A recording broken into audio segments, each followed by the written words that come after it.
अक्षय तृतीया के दिन विशेष मनोकामना पूर्ति के लिए इस तरह से पान के पत्ते पर हमें श्रीम लिखकर कुछ गुलाब की पंखुड़ियाँ रखनी है और ये है कपूर, और इसको गुलाब की पंखुड़ियों पर रखकर इस तरह से प्रज्वलित करना है। यदि आपके पास कपूर नहीं है तो आप घी का दीपक भी जला सकते हो, तिल के तेल का दीपक भी जलाया जा सकता है।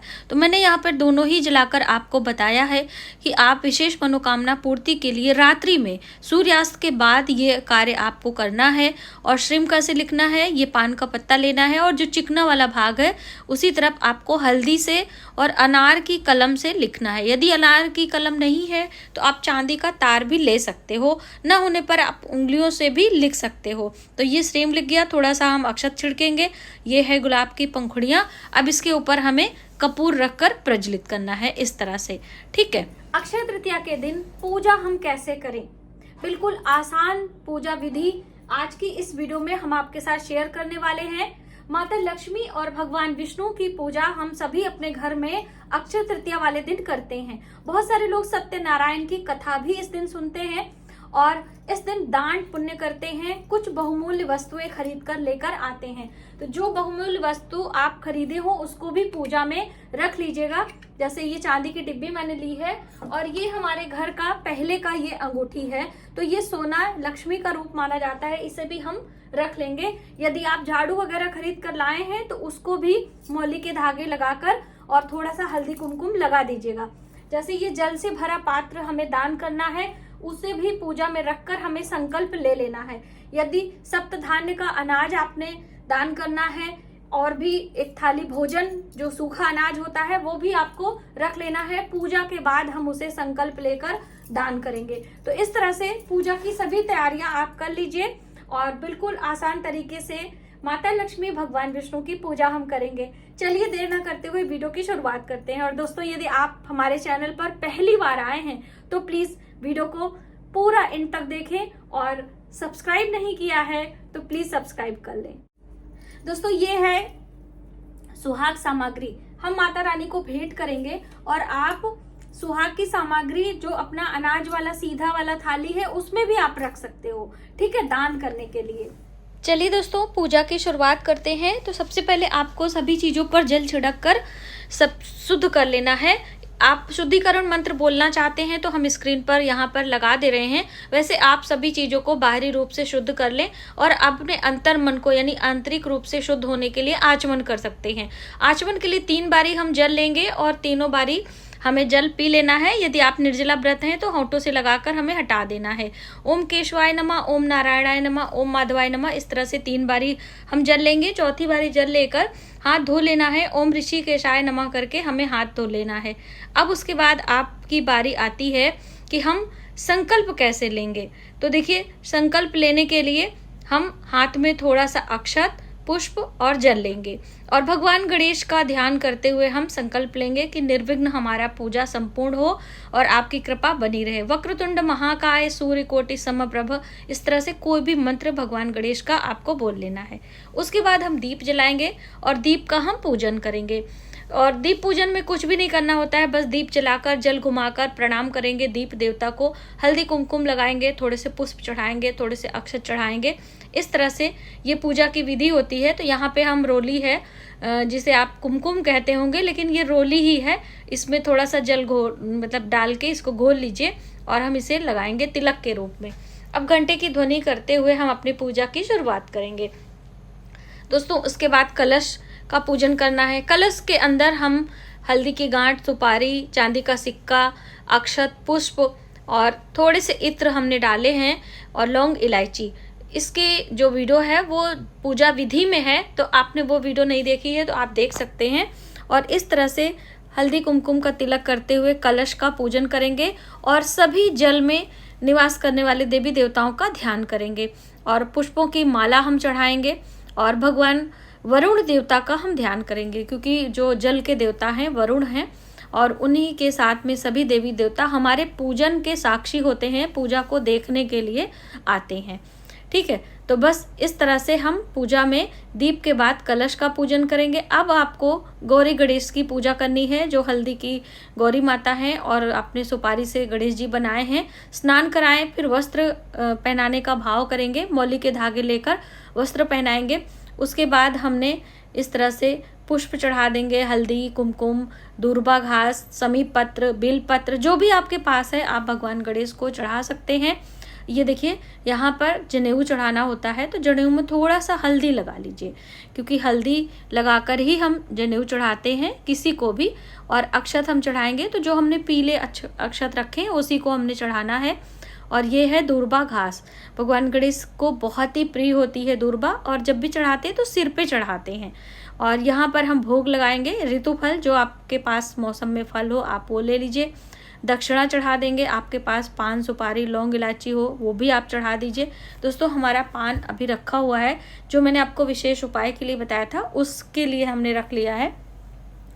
और यहाँ पर हम सिंदूर लगा रहे हैं, क्योंकि गौरी माता को भी, भगवान गणेश को सिंदूर लगाया जाता है, अष्टगंध तिलक लगाया जाता है, तो गौरी माता की भी पूजा इसी के साथ में हमें कर लेनी है। ठीक है। और आप एक साथ भी कर सकते हैं, अलग अलग कर सकते हैं, भोग एक साथ भी लगा सकते हैं, जैसा आपका भाव हो, जैसे आपके पास व्यवस्था हो। पूर्ण श्रद्धा भाव से इस तरह से सभी चीज़ें आपको अर्पित करनी है। उसके बाद धूप दिखाना है, घंटे की ध्वनि करनी है, और जो दीपक आपने रखा है बस उसे भाव से इस तरह से धूप दीप दिखाने का यहाँ पर विधि समाप्त होता है। अब इसके बाद हम जो माता लक्ष्मी, भगवान विष्णु हैं, उनकी पूजा करेंगे। तो यहाँ पे जो कनक धारा स्तोत्र की पुस्तक है इसे हम साइड में करेंगे और भगवान को स्नान कराने का भाव करेंगे। ठीक है। तो देखिए ये हमारे भाव हैं कि हम उन्हें स्नान कराते, वस्त्र कराते, चंदन टीका, तिलक करते हैं, श्रृंगार करते हैं उनका। तो तिलक आपको सबको करना होता है। तो यहाँ पर जो हमने पहले हल्दी लिया है, तो हल्दी भगवान विष्णु को, माता लक्ष्मी को भी लगाएंगे, शंख पर भी लगा देंगे, और जो हमारे यहाँ पर स्वर्ण है यानी सोने चांदी के आभूषण हैं उनको भी हम तिलक करेंगे। उसके बाद हम वस्त्र पहनाएंगे। तो ये देखिए हमने यहाँ पे एक चुनरी ली है। यदि आपके पास ये चुनरी नहीं है तो आप एक मौली के धागे ले सकते हैं। दोस्तों यहाँ पे दीपक जल रहा है। देखिए इस तरह से कभी कभी सावधानी न रखने पर दुर्घटना हो सकती है, यानी कि दीपक की लौ से कभी कभी इस तरह से चुनरी वगैरह जल जाती है। तो हमें इस सावधानी को रखते हुए अपनी पूजा को हमेशा करना चाहिए। तो बस अक्षत चढ़ाएंगे। उसके बाद जो भी आपके पास हो, जैसे कि ये इत्र है, तो देवियों की पूजा में इत्र बहुत ही आवश्यक होता है। वैसे भगवान शिव को भी बहुत ही प्रिय है, तो हम रुई में थोड़ा सा लगाकर इत्र भेंट करेंगे। अब यहाँ पर हम अष्टगंध तिलक ये घोल लिए हैं जल में, और इसे भी हम सभी देवी देवता, जो गरुण देवता हैं, नारायण जी हैं, यहाँ पर ब्रह्मा जी हैं, और जो हमारे ये नाग देवता हैं, भगवान के हाथों में शंख विराजमान है, चक्र है, गदा है, इन सब पर तिलक करेंगे। जब भी आप कोई पूजा करें तो इन छोटी छोटी बातों का ध्यान रखें। अब इसके बाद हम पुष्प चढ़ाएंगे, माला है माला चढ़ा देंगे। तो पुष्पों से माता लक्ष्मी का अभिषेक किया जाता है। तो इस तरह से अभिषेक, जो खुले फूल होते हैं उनसे आप अभिषेक करने का भाव कर सकते हैं। ये है बिलपत्र। दोस्तों आपको बताएं, बिलपत्र माता लक्ष्मी को बहुत ही प्रिय है। जैसे भगवान शिव को प्रिय है उसी तरह से माता लक्ष्मी को भी प्रिय है। तो हम बिलपत्र चढ़ाएंगे। और उसके बाद जो हमने पहले ही आपको देखा होगा कि हमने तुलसी पत्र रख दिया है, और अब हम भोग लगाएंगे, क्योंकि भगवान विष्णु को बिना तुलसी के भोग नहीं लगाई जाती और माता लक्ष्मी के भोग में नहीं है, इसलिए हमने थाली में नहीं रखा है। पास में पहले तुलसी दल रखकर उसके बाद भोग अर्पित किया है।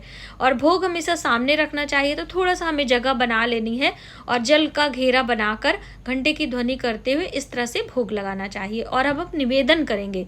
निवेदन की भावना से भोग हमेशा अर्पित करना चाहिए। तो हम इस तरह से यहाँ पर भोग लगा लेंगे। आपके पास फल, मिठाई, ऋतु फल जो भी है, पंचामृत है, पंचमेवे का भोग आप लगा सकते हैं। यहाँ पर लौंग, इलायची और सुपारी है। ठीक है। इसके साथ में पान भी आप ले सकते हो, लेकिन मैंने जैसे बताया कि हमारा जो पान का पत्ता है वो हम उपाय बताने के लिए आपको रखे हैं, इसलिए अभी हम नहीं अर्पित कर रहे हैं।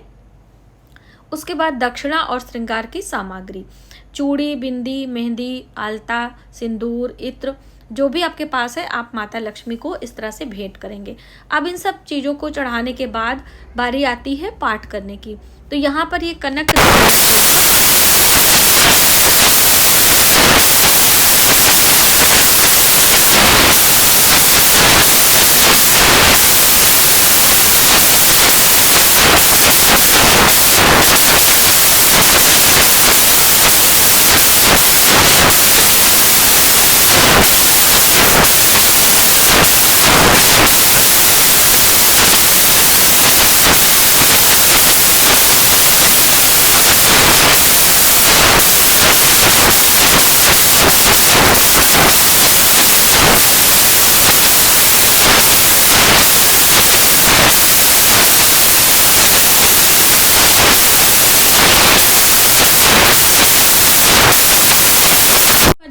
के लिए ये कमल गट्टे की माला है।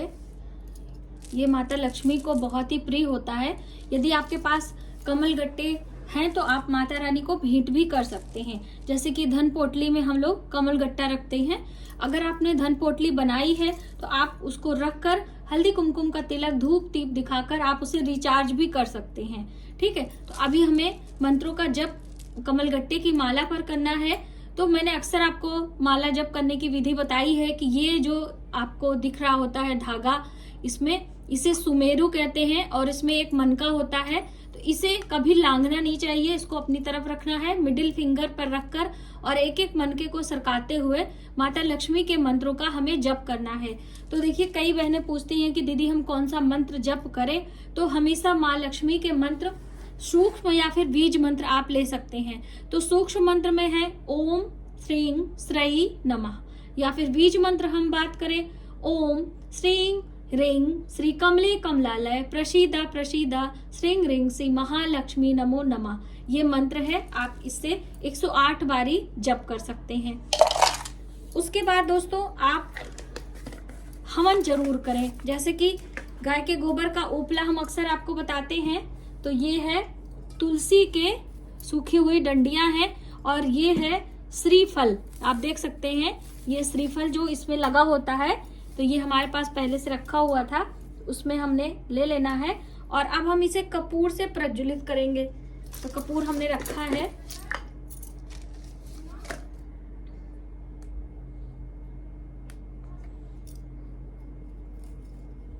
इसमें हम डाल देंगे और कुछ रुई की बातियां भी हम डालेंगे।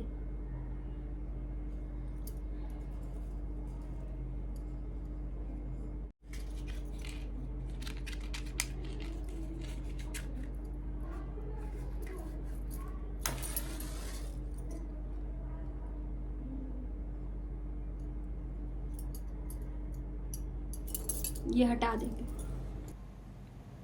अब इसके बाद दोस्तों अगियारी करनी है। तो अगियारी करने के लिए मैंने आपको घर में हवन सामग्री भी बताया था और सूक्ष्म अगियारी का भी वीडियो मैंने आपको दिया था नवरात्रि के दिनों में, तो वो आप कर सकते हो। अभी प्रेजेंट टाइम में आपके पास कुछ भी नहीं है तो गुड़ और काला तिल और शुद्ध घी मिलाकर अगियारी आपको 8 बारी 16 बारी करना होता है। उसके बाद हम यहाँ पर ये धूप दीप दिखाकर पूरे घर में इसे घुमाएंगे। अब उसके बाद एक पान के पत्ते पर चिकना वाला भाग लेकर इसमें हल्दी से हम श्रीम लिखेंगे, स्रा और उस पर बड़ी ई की मात्रा और बिंदी, इसे श्रीम कहते हैं। ये माँ लक्ष्मी का साक्षात स्वरूप भी माना जाता है और माँ लक्ष्मी का मंत्र भी है। और उसके ऊपर पीले अक्षत छिड़केंगे और यहाँ पर गुलाब के कुछ पंखुड़ियाँ हम रखेंगे। उसके बाद इसके ऊपर हमें कपूर जलाना है।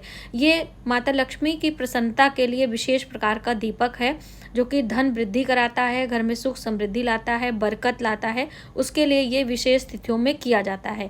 तो अभी ज़्यादा चीज़ें नहीं हैं, तो जितनी भी चीज़ें हैं उनमें आप जैसे मान लीजिए कपूर नहीं मिल पा रहा है तो शुद्ध घी ले लीजिए, शुद्ध घी नहीं है तो तिल का तेल ले लीजिए। यानी दीप आपको पान के पत्ते पर श्रीम लिख कर रखना है। ठीक है, तो ये विशेष मनोकामना पूर्ति के लिए सूर्य अस्त के बाद आपको करना है। तो ये देखिए मैंने यहाँ पर कपूर प्रज्वलित करके उसके बाद इसके ऊपर रखा हुआ है। तो ये आपको माता लक्ष्मी की पूजा में करना है। तो आप मान लीजिए पूजा आपने सुबह कर ली है तो इसको संध्या के समय आप कर सकते हैं। सूर्यास्त के बाद ये दीपदान का जो विशेष उपाय होता है इसे हमें करना चाहिए। तो यहाँ पर थोड़ा सा स्पेस लेकर यहाँ पर हम सामने इसे रख देते हैं। अब जितनी देर कपूर प्रज्वलित होगा बाकी सब चीज़ें हम विसर्जित कर देंगे। अब उसके बाद बारी आती है आरती की। तो आरती के लिए भी हमने कपूर लिया है, थोड़ा सा पुष्प छिड़क कर और यहाँ पर अक्षत डालकर हम इसके ऊपर कपूर रखकर इसे प्रज्वलित करेंगे। जल का घेरा बनाकर माता लक्ष्मी की आरती करेंगे। ठीक है, जैसे कि पूजा में बहुत सारे लोग कंफ्यूज हो जाते हैं कि किस देवी देवता की आरती करनी है, तो माता लक्ष्मी की आरती हमें करनी होती है। उसके बाद हम चारों ओर घूम जाएंगे जैसे ही आरती समाप्त होती है, जहाँ पर एक बारी घूमकर फिर यहाँ पर हम शीतलीकरण करेंगे, यानी जल का घेरा बनाएंगे और उसके बाद फिर भगवान को आरती देंगे। सबसे पहले जब भी पूजा करें तो भगवान यानी देवी देवताओं को हमें आरती देनी होती है, फिर वापस से शीतलीकरण करेंगे और आप स्वयं आरती लेंगे। आप स्वयं लीजिए, अपने बच्चों को दीजिए, अपने परिवार में सबको आरती देना होता है। तो यहाँ पर ये आरती की विधि समाप्त हो गई दोस्तों। अब उसके बाद आपको हाथ जोड़कर क्षमा प्रार्थना बोलना होता है, अपनी मनोकामनाएं बोलनी होती है कि हे ईश्वर, हमारे घर में सुख समृद्धि, हमारे परिवार का निरोगी काया दें, उत्तम स्वास्थ्य दें। हाथ में आप चाहें तो अक्षत और पुष्प ले सकते हैं, अभी मैंने यहाँ पर लिया था, जिसे पुष्पांजलि भी कहते हैं।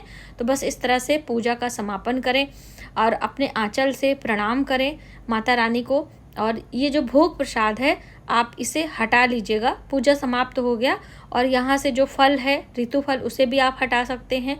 आप इसमें से कुछ फल दान भी कर सकते हैं और प्रसाद के लिए भी रख सकते हैं। अब बारी आती है दोस्तों, ये जो जल से भरा पात्र है उसका दान करने का। तो यहाँ पे हमने हल्दी पहले से लगा दी, इसके ऊपर फल और दक्षिणा रख लें और ये पंखा, ठीक है। तो बस इन सब चीज़ों को आपको मनस लेना है, यानी थोड़ा सा जल घुमाकर प्रणाम कर लेना है। और कुछ श्रृंगार की सामग्री भी आप रख सकते हो, एक थाली भोजन भी आप रख सकते हो। तो बस पूजा के बाद ये सारी चीज़ें संकल्प लेकर आपको दान करना है।